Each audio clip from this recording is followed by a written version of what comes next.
Welcome to Stoic Training. I'm glad you're here because today's conversation might just change the way you see yourself and how others see you. Here's the thing. Truly intelligent men, they've got a secret. It's not about having all the answers or knowing the capital of every country. Their real power is in knowing when to keep their mouths shut. Sometimes, what you don't say says more about you than any clever quote ever could. I've spent years studying people, both through the lens of ancient Stoic wisdom and by sipping too many coffees while watching human nature unfold in real time. And let me tell you, the wisest men I've known have something in common. They don't waste words. They don't rush to fill silence. And they never say things that chip away at their credibility. So today, we're diving into 7 things intelligent men never say. Not because they're flawless, but because they've learned, sometimes the hard way, that these phrases lead nowhere good. Stick around, hit that subscribe button, and let's get wiser together. 1. I already know that. There's a phrase that slips out more often than we'd like to admit. I already know that. It sounds harmless, even confident, but what it really reveals is something far less flattering, a closed mind. And an intelligent man knows better. He knows that the moment we convince ourselves there's nothing more to learn, we've slammed the door on growth. I learned this the hard way. Years ago, I was working with a mentor, a man who carried himself with the quiet certainty of someone who had lived through enough battles to speak sparingly. We were reviewing a process I had done 100 times before. He began explaining something about it, and without thinking, I cut him off with, "Yeah, I know that already." He gave me a look, calm but heavy, and moved on. Later that evening, I realized what I had done. Not just interrupted him, but robbed myself of the chance to hear what he saw that I didn't. His years of experience had taught him things that didn't come printed in manuals or outlined in training videos. Things I hadn't lived long enough to understand. When we say, "I already know that," what we're really saying is, "I have nothing left to learn." That's not intelligence. That's arrogance dressed in the costume of competence. And Stoic philosophy cuts right through that illusion. Marcus Aurelius warned us plainly, "You cannot learn anything when you think you already know everything." What he meant was that the ego, our need to seem knowledgeable, to protect the image we've built, becomes the very thing that blocks our growth. It convinces us we're standing on solid ground when we're really balancing on pride. Intelligent men understand that knowledge is not a trophy you win and place on a shelf. It's a river, always moving, always changing. You step in the same place twice, and the water is different each time. I once watched a seasoned carpenter listen patiently to an apprentice explaining a technique he had likely mastered decades before. He nodded, asked questions, even thanked him for sharing. Later, I asked him why he didn't just tell the kid he knew all that already. He smiled and said, "Because sometimes you learn more by listening to the way someone else sees it." That's wisdom, and it's a kind of intelligence that doesn't need to broadcast itself. So if you catch yourself thinking, "I've heard this before," take a breath, listen anyway. Not because you need to humor someone, but because you might catch something new.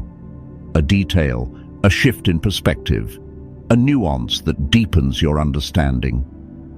And even if you don't, you practice humility, you show respect, and over time, that makes you someone worth listening to. In Stoicism, we call that mastery of the self, the ability to set aside pride in favor of clarity, the strength to be a student of life, always. And in the end, that's the kind of intelligence that outlasts all the rest. 2. That's impossible. Several years ago, I worked alongside a man named Robert. He was sharp, experienced, the kind of leader who seemed to carry the weight of the entire company on his shoulders without ever showing strain. But there was one phrase he used often, almost like a reflex. "That's impossible." Anytime a new idea surfaced, whether it was a proposal to enter a different market, streamline an outdated system, or even approach a difficult client, he dismissed it with those two words. At first it sounded practical, responsible even. After all, who has time to waste chasing pipe dreams? But over time something became painfully clear. Every time he said, "That's impossible," it wasn't the situation he was describing. It was himself, his own limits, his own fear. The Stoics understood this kind of thinking well. Seneca wrote that we suffer more often in imagination than in reality, and that's exactly what Robert was doing. He wasn't analyzing a situation objectively, he was projecting his own fear of failure onto it. Fear of the unknown, fear of being wrong, fear of trying and coming up short. It's a quiet fear, the kind that doesn't look like fear at all. It wears the mask of logic, caution, practicality. But underneath it is the very thing that keeps us small. The belief that if we can't see the entire path, we shouldn't take the first step. Stoic philosophy cuts through this self-imposed paralysis by reminding us that the obstacle isn't the problem, it's our perception of the obstacle that defeats us. I've seen this firsthand. There was a project I was once part of years after working with Robert. The budget was tight, the timeline shorter than seemed reasonable, and the team inexperienced. Every logical bone in my body told me it couldn't be done, but instead of saying, "That's impossible," I tried something different. I asked myself, what can I control today? What's the next small step I can take? That project turned out to be one of the most successful I've ever worked on, not because we performed miracles, but because we refused to be paralyzed by the scope of the challenge. We stayed focused on the next step, then the next. Marcus Aurelius said, "You have power over your mind, not outside events." And that became the difference. When a man says, "That's impossible," he is declaring defeat before the fight begins. Intelligent men know that what often feels impossible is just unfamiliar. It's not a wall, it's a challenge to step forward. They understand that strength is not built by winning every battle, but by showing up again and again, especially when the odds seem stacked. That's the essence of Stoic courage, not reckless optimism, but disciplined persistence. In life, we are often asked to do difficult things, and the moment we label them impossible, we close the door on ourselves. But the man who learns to take the next step, no matter how small, opens doors no one else even sees. That's not just intelligence. That's wisdom forged in effort. 3. That's not my fault. One of the most damaging sentences a man can utter is, "That's not my fault." It's deceptively simple, and it often feels justified in the moment. When things go wrong, at work, in a relationship, in life, it's natural to want to defend ourselves, to make it clear that the blame belongs somewhere else. But here's the truth. Every time we push responsibility away, we hand over our power with it. Intelligent men understand this deeply. They've learned that responsibility isn't about blame, it's about influence. And if you refuse to take responsibility, even for a small part of the problem, you surrender the chance to be part of the solution. I saw this unfold years ago when a friend of mine, Michael, lost a major client. He was quick to explain why it wasn't his fault. The client was difficult, the market was shifting, his team missed deadlines. All true to a degree. But while he was busy explaining why he wasn't to blame, the opportunity to learn from the experience and improve slipped away. He stayed stuck, repeating the same mistakes, convinced it was always someone else's problem to fix. What he didn't realize was that by refusing to claim any responsibility, he gave up the one thing that could have changed his outcome: control over himself. The Stoics believed that we should focus on what is within our control and release the rest. Epictetus said, "It is not what happens to you, but how you react to it that matters." And that's the key. When we say, "That's not my fault," we place the power to change the situation in someone else's hands. We wait for them to fix it, to make amends, to do better. But when we accept even a small piece of responsibility, we immediately reclaim control. We shift from being passive to active, from powerless to powerful. In my own life, I've found that owning my part, no matter how small, opens doors I didn't see before. It might be as simple as admitting I didn't communicate clearly, or that I could have prepared better, even if others made bigger mistakes. That willingness to take responsibility shifts something inside. It builds trust, both with yourself and with those around you. It shows that you are a man who doesn't wait to be rescued or vindicated. You act. Blame is easy. Responsibility is hard. But responsibility is also where strength lives. The Stoics remind us that we are not here to escape difficulty, but to rise above it. And rising begins with saying, "What can I do differently next time?" That is how intelligent men lead, not by finding fault, but by finding a way forward. If you've found these insights valuable, let me know by commenting "Yes" below. Your thoughts matter, and I'd love to hear from you. 4. I don't need any help. One of the most dangerous lies a man can tell himself is this: I don't need any help. It sounds noble on the surface, independent, strong. It's a phrase we've been conditioned to admire, especially in a culture that often celebrates the lone wolf, the self-made man who forges his own path and carries his burdens without complaint. But the truth underneath is far less heroic.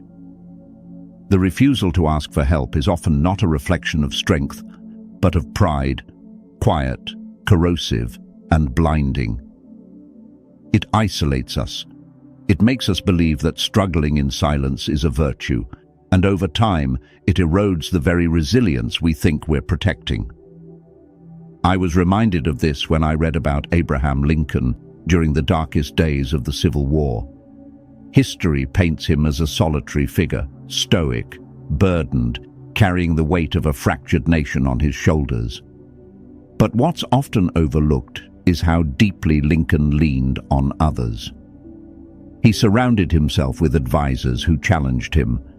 He sought out opinions that contradicted his own, not because he lacked confidence, but because he understood that wisdom isn't born from isolation. It's shaped through the courage to admit you don't have all the answers. During the brutal conflict at Antietam, Lincoln famously visited General McClellan, despite their disagreements, seeking strategic insight. He spent countless hours with his cabinet, often referred to as the team of rivals, because he valued their perspectives even when they clashed with his. This was not weakness. It was strength, measured by humility, and that's the lesson intelligent men learn sooner or later. Self-reliance is important, but it was never meant to be absolute. The Stoics were clear about this. Marcus Aurelius, perhaps the most powerful man of his time, wrote openly about the debt he owed to his mentors, his teachers, his friends. He catalogued in Meditations the lessons he'd learned from each of them, acknowledging how their wisdom shaped his own. The most powerful emperor in the world did not pretend to have all the answers. Why should we? Yet, many of us do. We tell ourselves that asking for help is admitting defeat, that if we reach out, it's because we've failed to be strong enough. But that belief is a trap.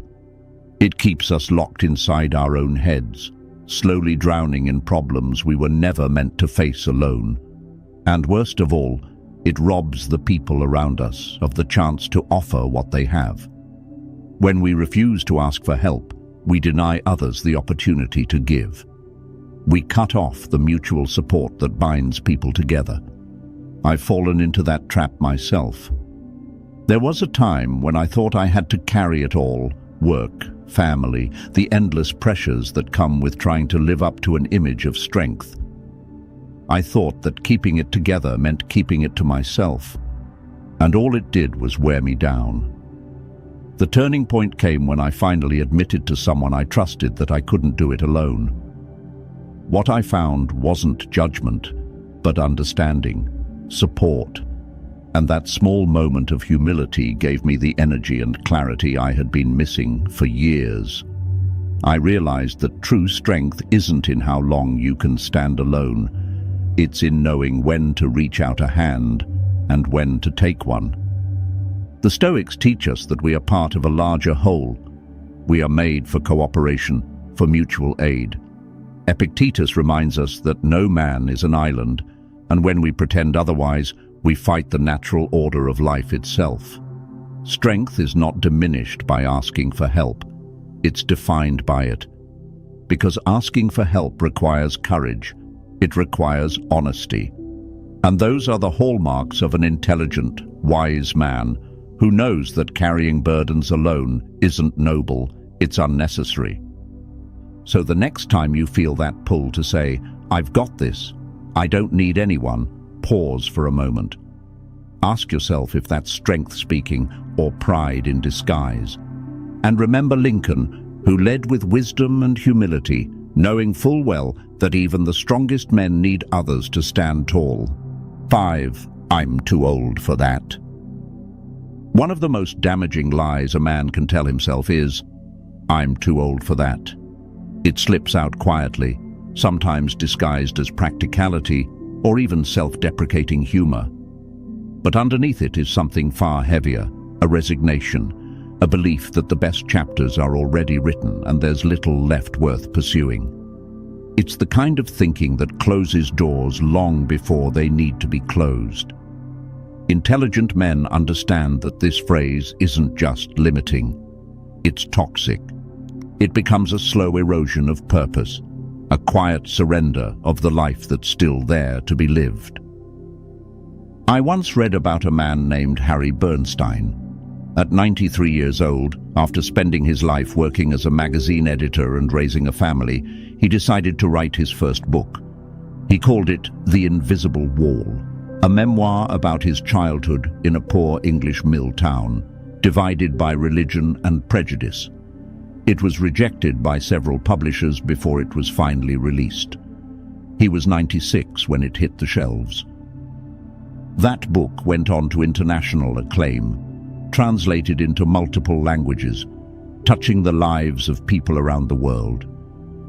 He wrote 3 more books after that. Harry didn't buy into the lie that he was too old. He didn't tell himself it was too late. He had something to say, something to create, and he did. What struck me most about Harry's story was not the success, but the courage. The courage to believe that life still had more for him, that even in his 90s he wasn't finished growing, learning, or contributing. And that courage isn't exclusive to men like Harry. It's a choice we all face, sometimes daily. Do we listen to the voice that says we've missed our chance? Or do we embrace the possibility that as long as we have breath, we have purpose? The Stoics taught that age means nothing to the soul. Marcus Aurelius reflected on this truth, reminding himself that death is inevitable, yes, but until it comes, our duty is to live as fully and virtuously as we can. He believed that wisdom often comes with age, not because of the passing years, but because those who remain curious and courageous deepen their understanding over time. Growth doesn't stop with age, it ripens. I've seen men in their 60s learn new trades, start businesses, mentor young leaders. I've known others who let the weight of regret and time convince them to retreat from life. The difference is not circumstance, but mindset. A man who says, "I'm too old for that," has already closed the door. But a man who asks, "What can I do now?" opens it wide again. Age doesn't disqualify us from living boldly. It gives us more to offer. Experience, clarity, resilience. These aren't the signs of someone who's finished. They're the tools of someone just getting started. And that is the Stoic path. To keep learning, keep striving, until the very last moment.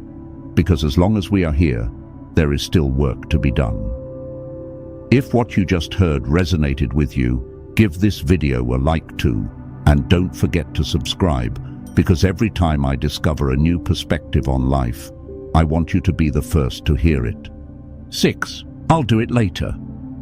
There are few phrases more seductive and more destructive than "I'll do it later." It sounds harmless, rational even, a promise to ourselves that we'll get to it, eventually. But the truth is, later becomes the graveyard where most of our best intentions are quietly buried. Wise men understand this, and many have learned the hard way that delaying what matters doesn't buy you time, it robs you of it. Every time we tell ourselves we'll call tomorrow, we'll apologize next week, we'll start that project when things settle down, we are gambling with something we have no control over: time. I once knew a man named Thomas. He was successful by any measure, a thriving business, a beautiful family, respect in his community. But he was always busy, too busy. He often told himself that he'd spend more time with his aging father later, when things at the office weren't so hectic. He postponed the fishing trip they had planned, delayed calling to catch up, pushed back visiting just to sit and talk. And then, one day, later, ran out. His father passed away suddenly, and Thomas was left with a phone full of drafts he never sent, and a heart full of things he never said. He shared this with me once, years later, not for sympathy but as a warning. We think we have time, until we don't. The Stoics were painfully clear about this reality. Marcus Aurelius reminded himself daily of his own mortality, not to be morbid, but to sharpen his sense of urgency. He wrote, "You could leave life right now. Let that determine what you do and say and think." That's not just a philosophical thought experiment. It's a practice. It's a mindset that intelligent men adopt because they know the clock isn't in their hands. Time doesn't wait for us to be ready. It doesn't care about our plans or intentions. What we delay today, we may never get the chance to do tomorrow. That's why wise men act now. They make the phone call they've been putting off. They take the first uncomfortable step toward healing a broken relationship. They start the project that's been sitting in the corner of their mind, gathering dust and doubt. Not because it's easy, but because they understand that waiting for the perfect moment is a dangerous game that almost never pays off. I've experienced this in my own life. There were conversations I postponed because I didn't want to deal with discomfort. Letters I didn't write because I thought there'd be time. But when I finally stopped waiting and acted, something powerful happened. The weight lifted. Clarity replaced regret. And I realized that action, not intention, is what builds a life worth remembering. The Stoics teach us to live now, fully and with urgency. Later is an illusion that comforts us until it's too late. The man who acts today, who refuses to leave the important things undone, lives without regret. And that is true wisdom. Because opportunity doesn't knock twice. It fades quietly while we're busy waiting for a better time. 7. That's just how I am. One of the most limiting beliefs a man can hold on to is summed up in the phrase, "That's just how I am." It sounds definitive, like a full stop at the end of a sentence, but what it really signals is a quiet surrender, a decision to stop growing. Intelligent men avoid this mindset because they understand a truth that many ignore. We are not fixed beings, trapped by old habits or past identities. Who we are is shaped by what we choose to do over and over again. The moment a man declares himself incapable of change, he isn't defining his nature, he's refusing responsibility for it. I've seen this play out too many times. A man loses his temper often, and when called out, he shrugs and says, "That's just how I am." Another man avoids meaningful connection because he's uncomfortable with vulnerability and tells himself, "That's just who I've always been." These aren't statements of fact, they're excuses. Excuses that allow fear and inertia to masquerade as self-awareness. But deep down, what they reveal is resistance. The resistance to discomfort, to the difficult process of change, and to the reality that no man is finished becoming who he's meant to be. The Stoics confronted this head-on. They taught that we are not prisoners of our temperament, our past, or our impulses. Epictetus said that it is not things themselves that disturb us, but our judgments about them. Likewise, it's not our nature that limits us. It's the stories we tell ourselves about who we are. Change is uncomfortable. It requires self-examination and a willingness to let go of the familiar, even when that familiarity has become a source of pain. But the Stoics also believed that self-mastery was the highest calling, not because it was easy, but because it was necessary for a life of meaning. Growth demands honesty. It demands that we ask harder questions. Am I acting this way because it's truly who I am, or because it's easier than doing the work to change? Intelligent men choose the harder path. They recognize that wisdom isn't a trophy you earn and then display, it's a practice, a commitment to becoming a better version of yourself every day. Not because you hate who you are now, but because you respect yourself enough not to stay the same. In the end, "That's just how I am" is a way of closing the door on possibility. But the Stoics remind us that life itself is change. Nature is change. To resist it is to deny the very essence of being alive. The man who understands this doesn't fear change, he welcomes it. He sees himself as a work in progress, unfinished but willing. And in that willingness lies true wisdom. If you've ever caught yourself saying one of these 7 things, trust me, you're in good company. I've been there too, more times than I'd like to admit. But here's the good news. Intelligent men aren't the ones who never make mistakes. They're the ones who recognize them and choose to do better. And that's exactly what we're doing here, becoming better, one thoughtful choice at a time. So, which one hit home for you today? Maybe it's time to leave. That's just how I am in the past, or finally retire. I'll do it later, before later becomes never. Whatever it is, this is your invitation to take the next step. Because wisdom isn't about being perfect, it's about staying curious, staying humble, and always moving forward. If today's conversation sparked something in you, pass it on. Share this video with a friend who's walking this same path. And if you haven't yet, hit that subscribe button. See you to the next video.